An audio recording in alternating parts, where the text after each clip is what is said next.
కామారెడ్డి సభలో BC declaration చేసిన తర్వాత స్వయానా దేవుడే భూమి మీదకి దిగొచ్చిండేమో, అందుకే మాకు 42% అమలు చేయడానికి రేవంత్ రెడ్డి గారి రూపంలో ఆ దేవుడే మాట ఇచ్చిండేమని అంతగానం సంతోషపడ్డారు అధ్యక్ష.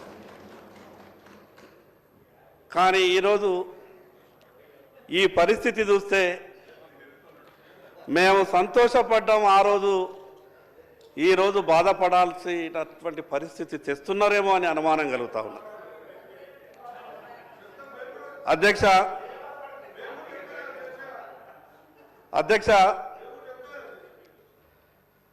బీసీ డిక్లరేషన్ గురించి 42% స్థానిక సంస్థలలో రాజకీయ అవకాశం కొరకు ఆ ఒక్క విషయం మీదనే ఎక్కువ చర్చించే ప్రయత్నం చేస్తున్నారు.